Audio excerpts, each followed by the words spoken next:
Good afternoon, everybody. Welcome to Automation Hour. The logistics for Automation Hour will have all lines muted. If you have any questions, you can post them in the Salesforce Automation Hour Trailblazer community, and the recording will be posted there after the session. You can also use the questions inside of GoToWebinar.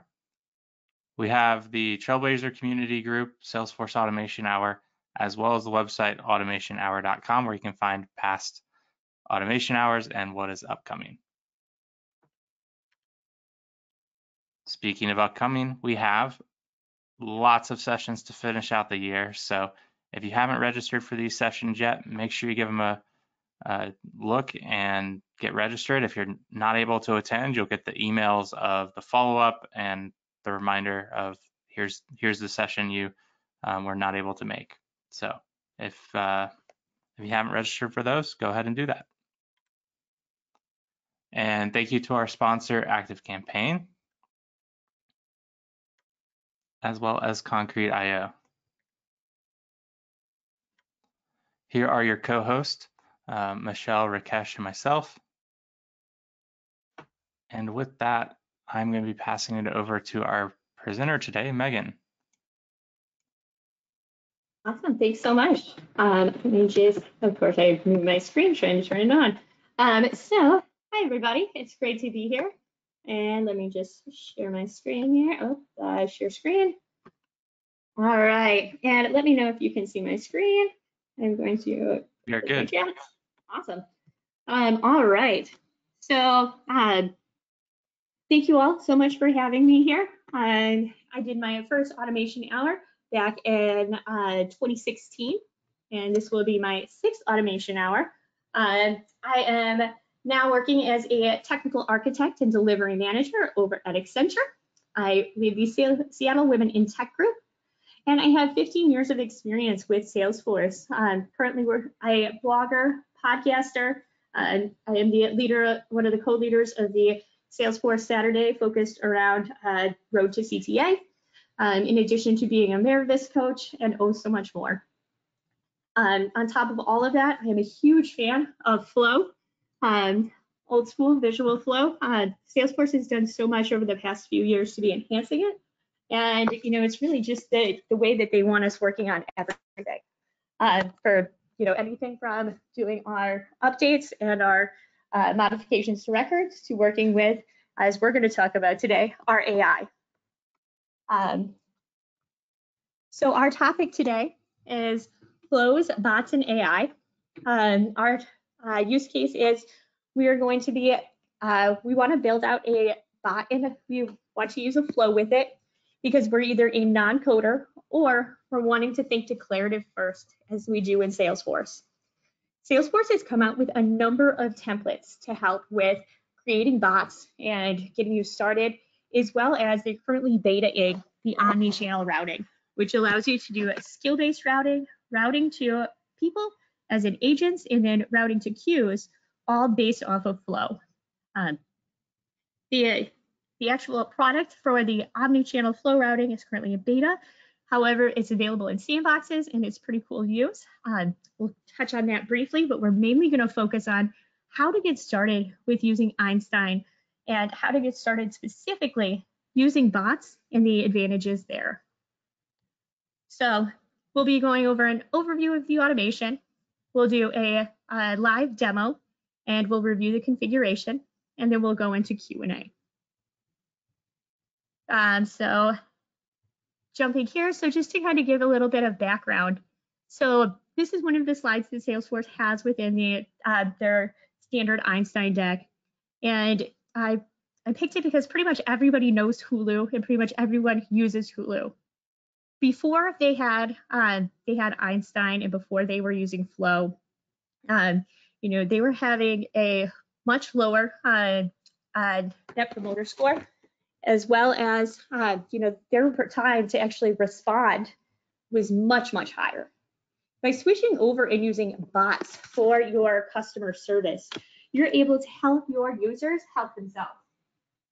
when we create communities and we create portals, we always talk about the fact that we are creating an opportunity for self-service.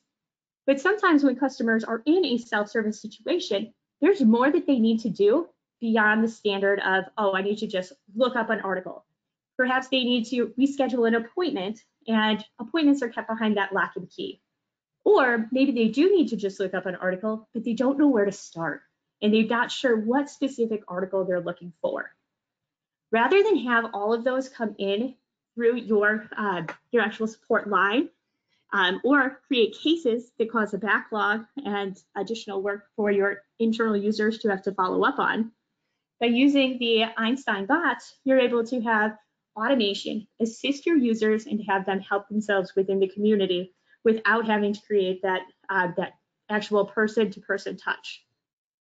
And so we are going to talk a little bit about how these are launched. So first of all, a lot of the actual flows within the bots are launched by something called a flow action. You will see flow action all over the place when you are looking at bots themselves. So what exactly is a flow action in terms of the Einstein and their bots? Your flow action is what is actually going to launch that automation. One thing about the automation and the flows that you're using is that you're not able to, at this point in time, launch a screen flow out of the box. You can use and go around and use some funkiness with Lightning Web Components and putting those in, but we're staying totally declarative today and talking about strictly out-of-the-box functionality without dev work. So in that situation, the way that you launch your auto launch flows or your record triggered flows is within your bot by either updating the record and then having a flow action, or by just having a flow action to launch that flow. So some of the items that are available, and I'm going to quick make this one in presenter mode so that it looks prettier. I can figure out how to move the little box. There we go. So this one here on this slide, so we're actually talking about the Salesforce releases and what's going on.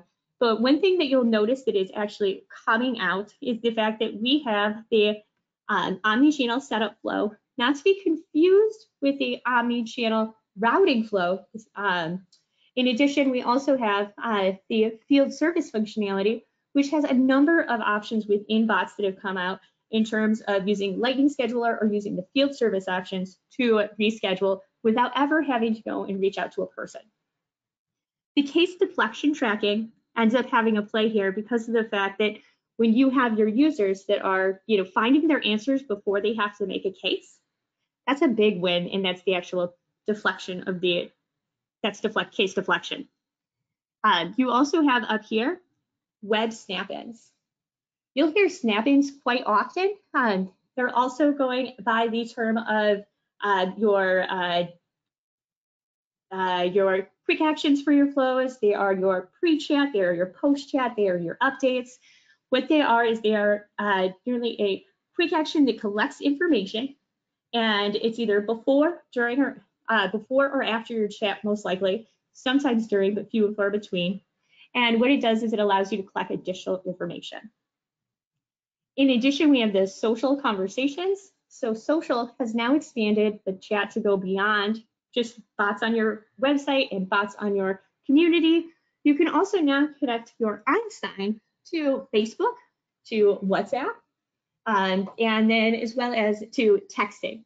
So you're no longer held to the lock and key of Salesforce, as well as being on just the web. You have all these other ways to still take advantage of that AI and still take advantage of the automation and reach out to your customers. And of course, our number one item, and I swear we're going to end up saying bots so many times on this call, you're going to be like, why does she keep saying that word? Einstein bots. And that AI, so AI is artificial intelligence. And what it means is your bots are able to take into account the information that is said to them via the chat. And that can be either the common phrases or the fact that somebody has a specific way that they tend to answer, or there's always a pattern to values. And that allows them to start picking up on those terms and quote unquote learning from them and adapting to that that way that the customer speaks with them, so they can now include that in their vocabulary. And then continuing on. So to get started, we actually are going to walk through a few of the different screens that exist within bots. Then we'll go through and we're going to talk about some of the vocabulary. So one thing about the concept of AI and about Einstein itself is there are specific words in Einstein that mean specific things. They may not mean that anywhere else. And, you know, some of them are acronyms, some of them are actual terms, but it's important to become very familiar with those words as you're going through so that when you are working with the automation, as well as working with the AI, it all makes sense. So right here we have a rule. So your rules are ways that you can set variables, you can route to an agent, you can send it over to another bot. What it is it's a catch for something that may be out of the norm or that you may want to send in a different direction than your standard path. You're able to add conditions such as, you know, this value was set with this, this term, so I don't want to go down my normal path. So I would use a rule to send it somewhere else. You can also use it to set variables as it's doing on this screen. And you'll see here, you have the transcript first name is setting the destination variable of first name. That's allowing that chat transcript that was populated with the pre-chat form to then have the information and copy it over to the actual variable within the bot so it can start saying, hey, Michelle, how are you doing today? And continue to use that terminology as well as assign it elsewhere, such as within your flow. Also, we have our update records. You will notice here that we have something called a bot order. The reason we have a bot order, in addition to our regular order object, is because this is where we're going to put our fields for when users come in and they're asking about orders. Let's say your orders are kept in an ERP system. Let's say some of your orders are tracked within the actual order object, but others for historical orders are tracked in another location. By using the bot order, you're able to consolidate and reduce the amount of data and the amount of information on the record as well. You have a lot of limits within Einstein, not to say that they're going to end up hitting you, but it's just good to, you know, simplify what you're doing and know what it is that you're looking at. And again, when working with your actual flows, pretty much everybody's probably seen this with the update records and setting up new resources. And then one thing that becomes very important while working with the flows within your bot are these two checkboxes down here that I probably would have told you a couple of years ago. I just always check them just because they were there and we didn't really have anything else that was going on with flow besides flow. As we ended up having more components, as started working with MuleSoft and external services, the reason to check these is whenever you have something that is coming from your bot and into the flow, you always have to check this available for input. If you don't check it, your actual flow is not going to be able to read that data. Now, if you have something that you have found or created within your bot, and you need to send or within your flow, and you need to send that back to your bot, that's when you're going to click available for output. If you have something that is going for both, yes, check both of those values. And if you have something you are merely looking up within your flow, but it's not populated by the bot, and you are not sending it back to the bot afterwards, you don't have to check either of those. The reason for checking them is literally just like it says, access outside of the flow. So if it's only being used in the flow, don't worry about it. But if it is being used, you absolutely need to have those checked for whichever one it is. All right. So once we go through that, we'll end up working with some of the assignment variables. So the actual assignment comes in pretty handy here. Seeing as we're not using any screens, what we end up doing is assigning all of those variables that the bot has collected to the information within the flow. So although, you know, nobody's actually going to type anything in and we can't use any of those fun components, at least at this point in time, we will take advantage of taking that data from the bot. All right, so messages. a lot of times messages, I think, are overlooked within flows. I know that just last year I had worked on a flow where we had an integration with MuleSoft and we were using an external service to contact from MuleSoft into Salesforce and also from Salesforce to MuleSoft and doing all of our callouts and connecting to the API. With that, we really had to start focusing on our messages because it could have been anything from you have, incorrect login to we couldn't find the record to anything else. And so making sure that messages are included, depending on how complex your flow is, makes it much more valuable. The reason that we end up assigning it here is because when we get back over to that bot, our bot's going to want to know whether or not something happened, and we're going to have to pass this message back. All right, so you'll notice here, I mentioned the fact that we're pushing it back. We have made that available for output. Again, that message is set inside the flow, and then we end up pushing it back out to the bot. And so you'll notice that a number of the actual flows that you use with bots are just this simple. They're little teeny tiny guys. You just have either an update or a get record, or a get record and then an update, and they'll do get, assign, update. They're just small. The reason is because your bot is still continuing after you come back. You don't end up having to, go back and continuously go and say, oh, well, now how do I get it to the next bot? The fact that we're using an auto launch flow, it's going to send it out, and then it's going to send it right back to where we were. We're not going to have to figure out what that screen is at all. I know that for me, that was one thing back when I first started looking at these. I was like, how do I get back to the same spot? What do I need to set? What are all my parameters? Totally not necessary. Much easier than I expected.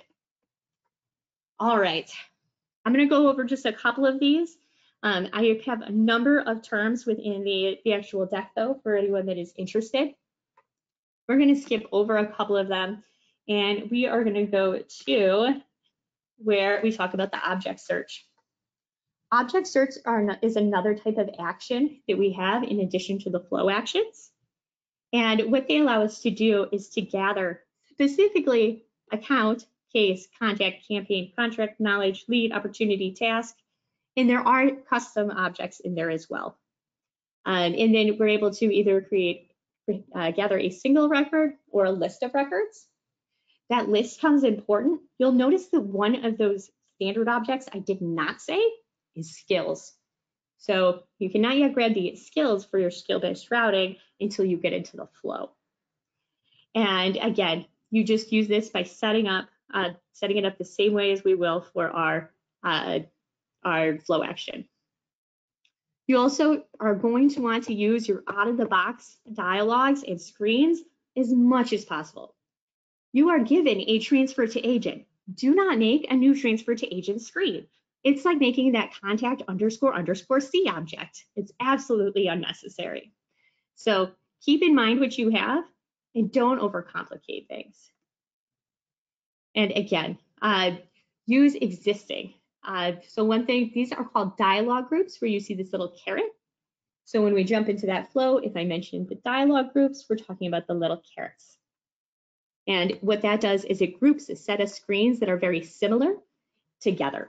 So let's say if you were going through and you have a set of dialogue screens that are about cases, and you have a set of dialogue screens that are about orders, you would do a dialogue group for the cases screens, and then you would do a dialogue group for your dialogue screens about the orders.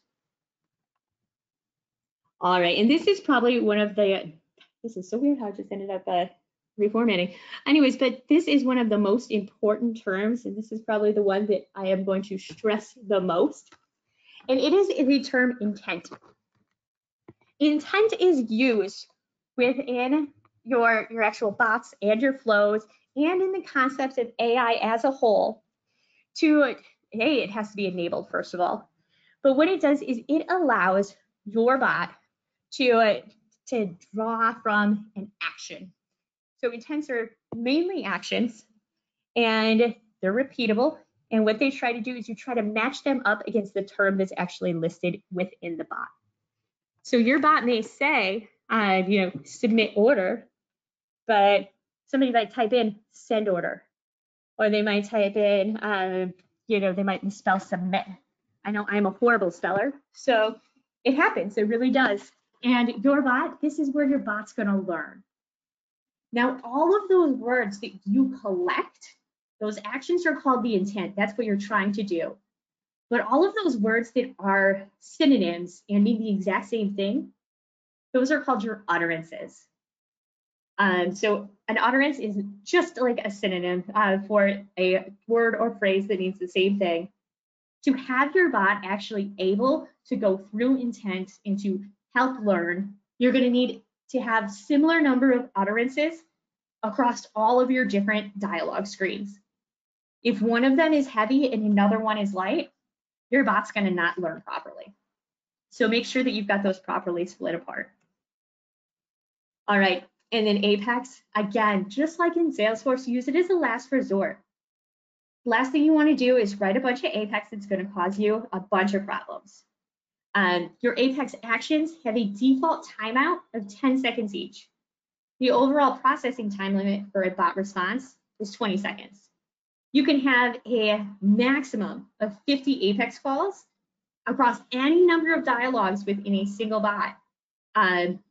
So as you think about it, if you were to have a component where each time you clicked on it, that counted as an Apex call, that can add up rather quickly if people are going to be checking on this multiple records and going in a loop.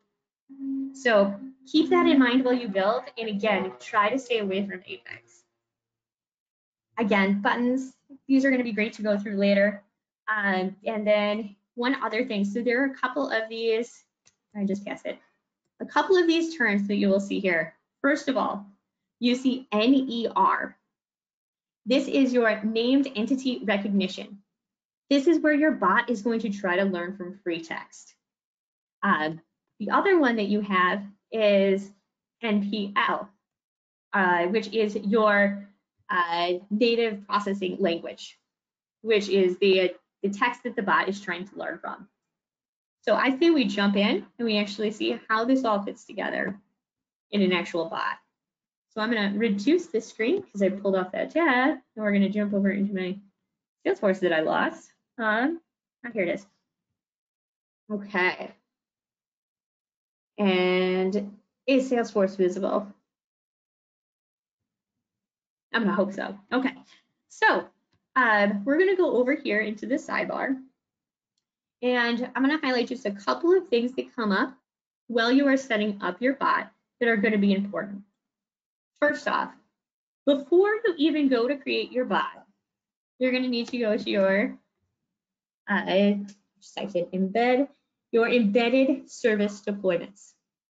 You'll have an embedded service deployment for each one of your AI chats. You'll notice in here, I have been playing around with them for everything from chat routing to installed apps to playing with where you can actually embed a flow into your embedded chat or your embedded service deployment. You have two different types of embedded service deployments out of the box. One is your embedded chat. Your other that is out of the box is your embedded flow. There is a third type if you happen to have an org with Field Service Lightning. You will see appointment scheduling down here at the bottom. That will give you the ability to jump into straight up appointment scheduling versus trying to reconstruct appointment scheduling from within your embedded chat, and it'll take advantage of all of those Field Service Lightning features for you. All right, so see here. One of the other things you need to have to be able to set up your bots is you're going to need to either have a chat, or you're going to have your Service Cloud or your Omni or your Live Agent, whatever. You need to have that ability to message already. Otherwise, you're not going to be able to use your bots for messaging. You also, again, have limits on bots. And I hate to keep bringing up limits, but limits are just kind of something we're used to working in Salesforce and that we need to be aware of. Sometimes we will never hit them. But as a Salesforce person that is using bots, you have a set number of conversations that you can have per day before you have to purchase additional conversations. And I do not remember that number off the top of my head, even though I was looking at it right before this call. I'll look it up and I'll make sure that I add it to the deck. So we're now going to jump in And we're going to work together to create a bot right here. So you'll notice that we have a few different bots in here that we've been playing with. And we're going to make something extremely simple, and we're going to walk through it together for how to. And it's going to have just a small conversation in the jump to one of the templates. So, actually, we're going to actually use an existing one. I realize this is this org. So you'll notice here, this is one of my preview orgs that we have the ability to do a sales bot, start with a template for sales and service, or to start from scratch. By using these different options, we are just given some preset components and items for us as we go forward. And this preview org, even though it has the flow permission assigned, for some reason when setting up a bot, it doesn't see it. So we're going to use that existing one. And we're going to go into my good friend here, Astro, and say, thank you, Astro, for all of your help. You can tell I'm a very creative namer. That's why my snail's name is Snaily. All right, so you'll see here, this is exactly, you'll notice we are starting off right away with an action. But before we go there, I want to talk about these little items on the side. You'll notice that we only have five that are separate from what was on that list of the out of the box items for what you have as preset screens. This is a very basic flow. We could work on grouping these, but with so few screens, there's really not any need to. As this flow were to grow and become a much larger flow and have additional options that were related, in that case, yes, we would want to work on connecting them. So we are on, let's jump first over to our welcome screen.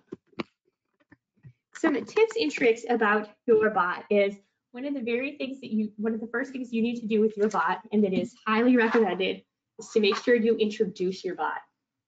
The last thing anybody wants is to be working with a bot and to have somebody think that, well, how does this company think they're pulling one over on me by telling me that this freaking computer's name is Bob? We know it's a robot. It only could be a robot. Let your customer know that you know that. And it's just one of those items that really stands out and is one of those best practices.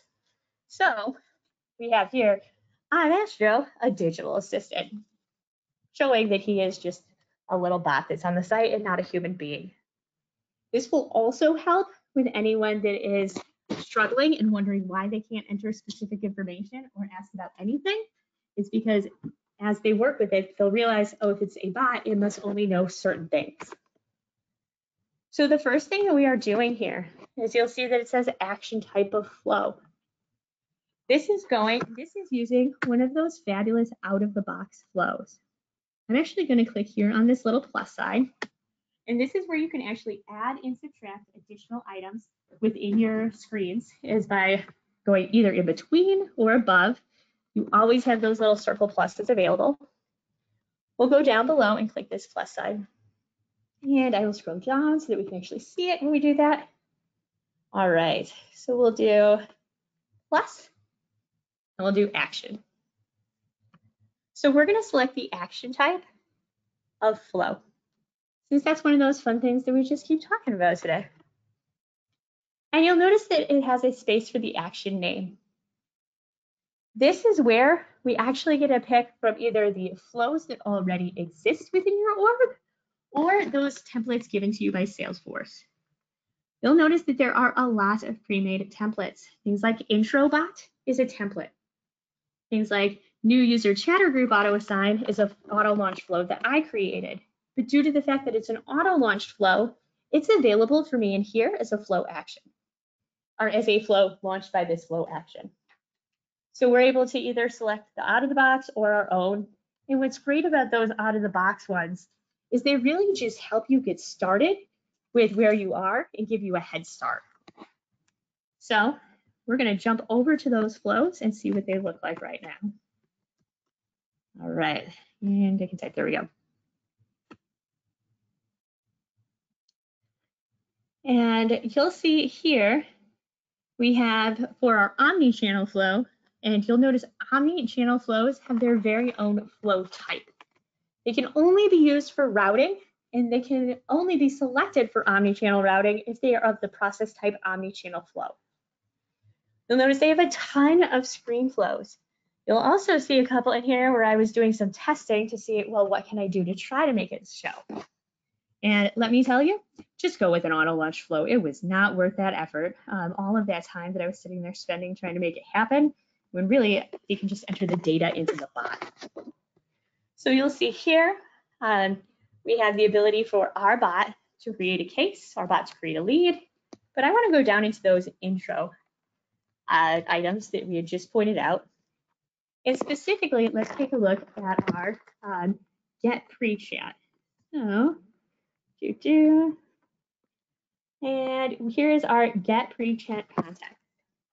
So I mentioned before that the actions, quote unquote, snap-ins can be used to set pre-chat values. But what does the flow exactly do with them? And what do these flows that I keep rambling about actually look like? So this is one of the more complex flows. That's right, it's way complex compared to most of them. And this is why it is so exciting working with these, is they can be so simple and do so much. So the first thing it actually does is it gets your chat transcript. Then it goes and it checks and it sees if it can get a contact. Then it's going to try to get a case. Then it'll try to get a lead. Then it's going to decide, do I have a lead? Do I have a contact? Do I have just a case? Or do I have a case and a contact? When you are setting up your bot, you have the option of the contact, the case and contact, or the lead. And the reason that the case only comes into play is if somebody is on your site that doesn't actually have a contact yet. And you can decide whether or not it creates one for them.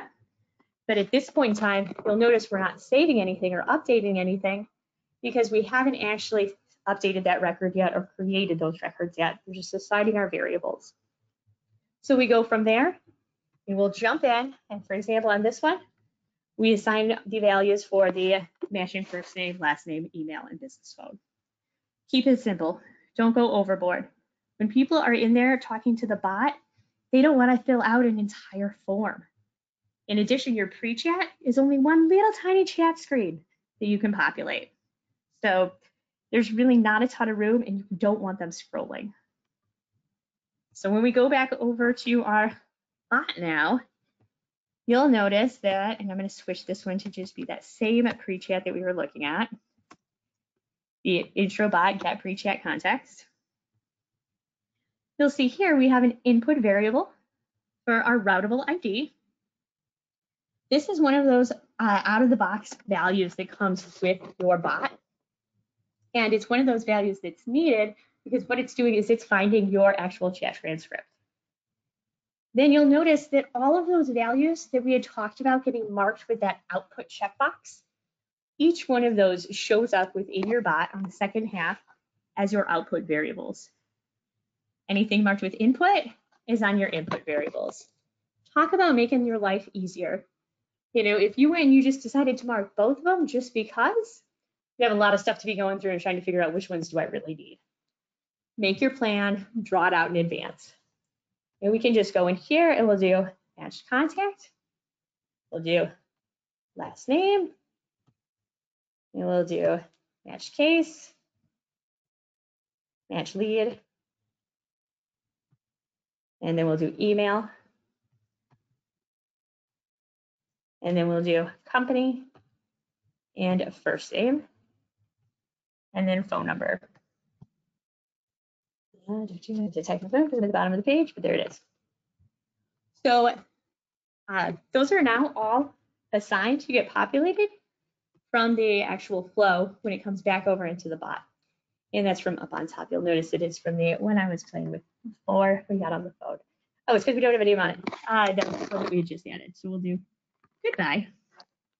And we'll do save again. Now, one other thing I just want to highlight is you'll notice that some of these are objects, some of these are text. Even phone is listed as text. So there are two different types of items within your bot to allow you to do assignments. We're going to take a look at those right over here. And these both end up having an effect on what it is that your users can enter, how they enter them, and what goes over into your flow. First up, you have an entity.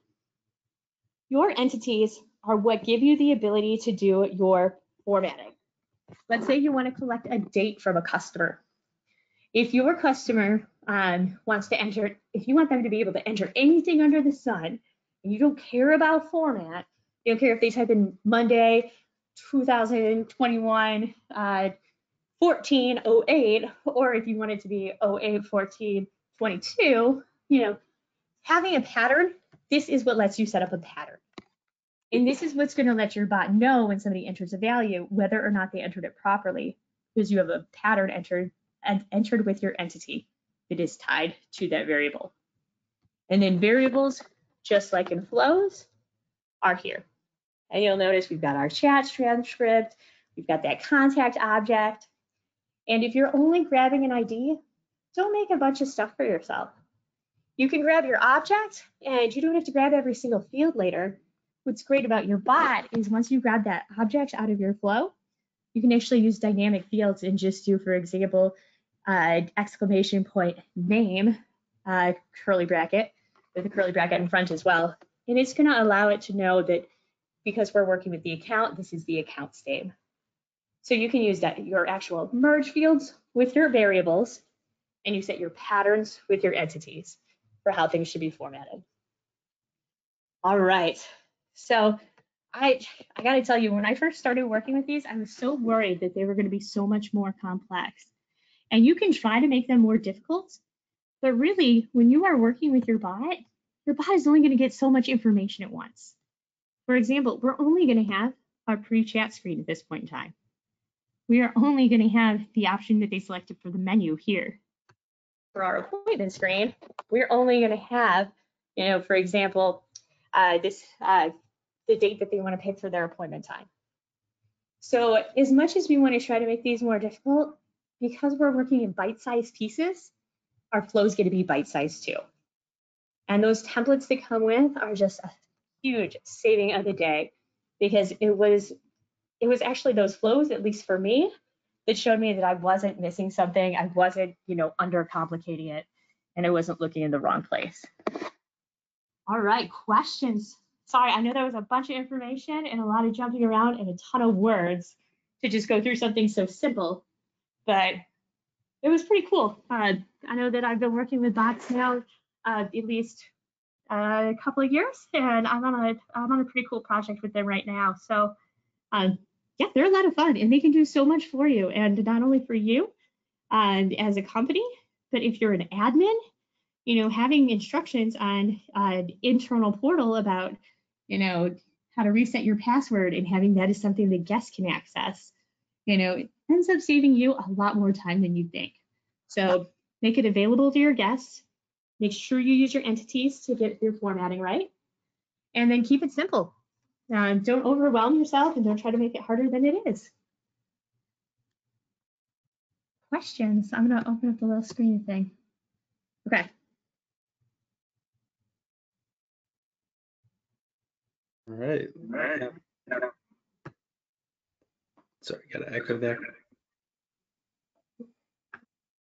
If anyone has questions, you can post them in the GoToWebinar question. I will also be opening up the Success Community group to see if anyone's posted some there.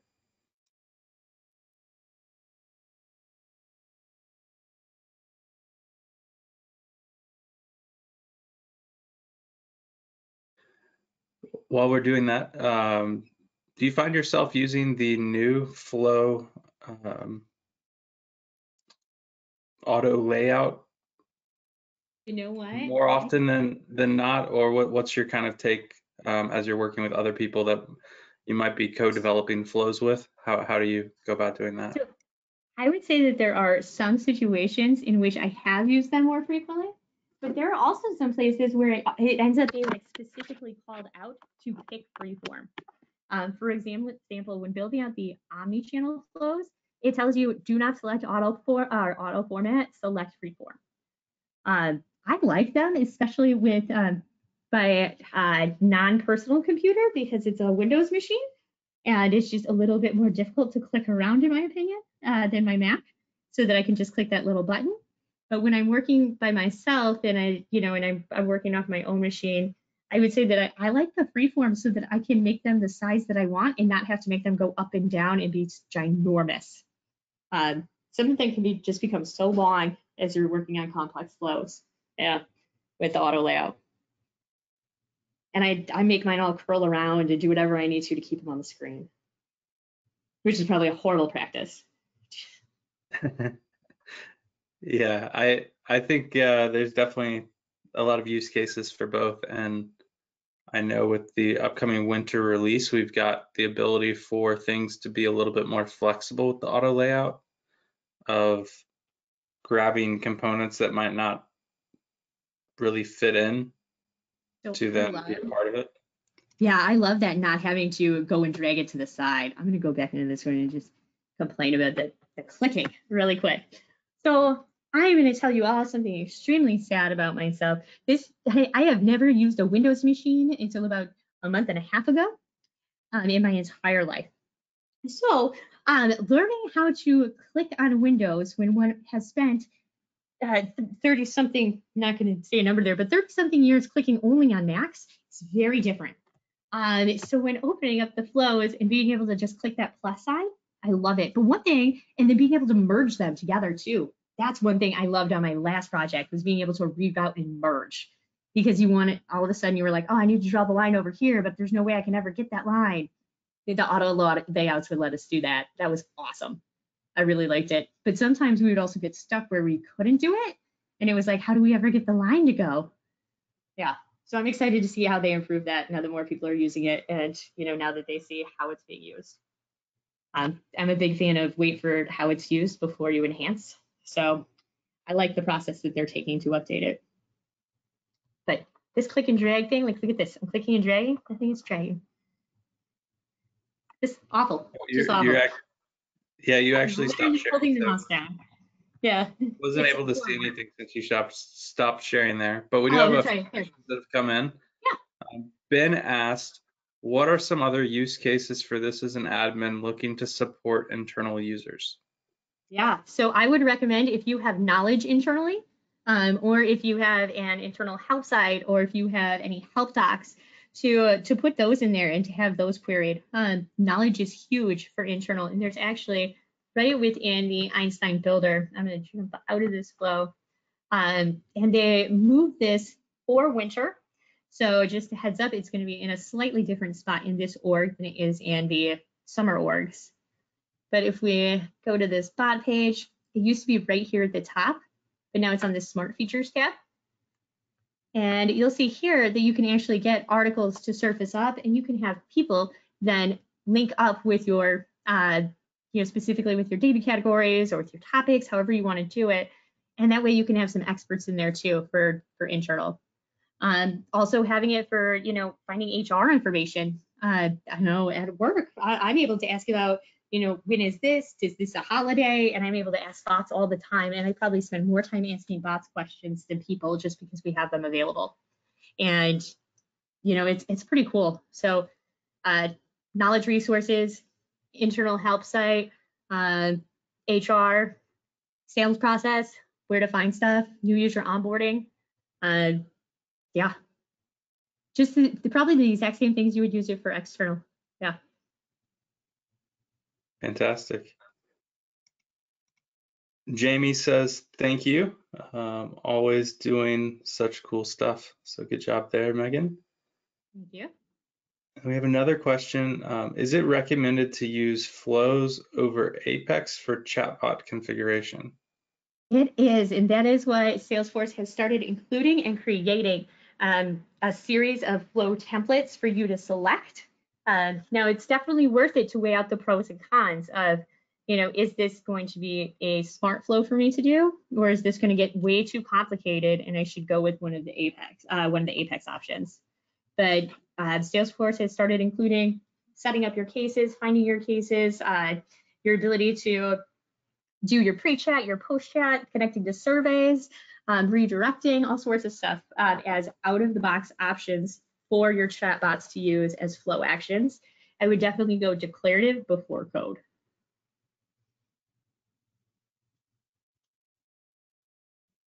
Does that answer your Fantastic. question? Yeah. That answered it from my side. We'll see if they have a follow-up question at all. So when you were showing the input and output variable assignments earlier, can you talk a little bit more about how you know what you're choosing when you're determining what to Absolutely. input or what to make output? So we've got our flow here, and then I've got my little bot here. I'm going to open him up right here. So when you are creating your flow, so you'll set up your bot, and you'll have probably just a space where you're going to put your flow in, and because you won't be able to assign all your variables off the bat, because you need to have your flow so that you can assign those values. So I'm going to jump back to that welcome screen, and we're going to look at it because it's hypothetical until you see it. All right, so down here, so the way that we get our pre-chat is by using that, and why they call it the routable ID instead of the chat transcripts ID drives me nuts. But we use that chat transcripts ID, and that's what we put into our flow to get the information out. So when we go back over here, this is the chat transcript, and that's the ID that we're putting in.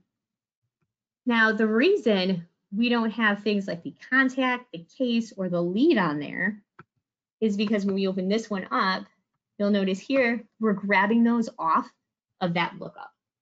So when we do our get records, if we're getting anything off of a get record, it doesn't need the input. The only time we need input is when we're passing it from the bot to the actual flow, and the flow needs to read it. So the way that I kind of remind myself is, if I have it in the bot and I want the flow to actually see it, I like to just tell myself the flow can't see it until it's marked as input if it comes from my bot. And the same thing for vice versa. So when we go back over here, and we had all of those values here that are listed as output, these are the ones that we want to get populated.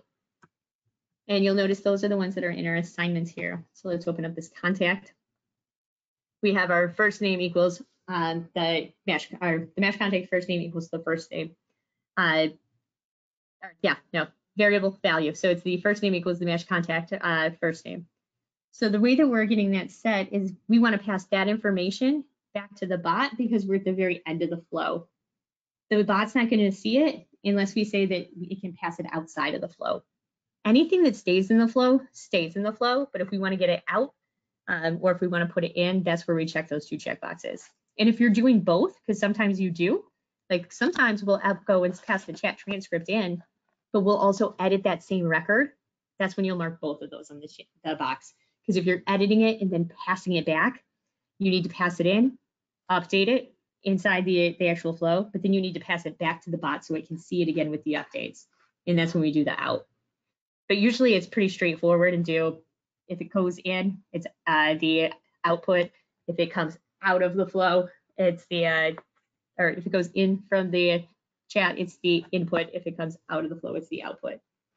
I would just, only mark both if you're actually sending it in and out, and try to fill in that gap space there.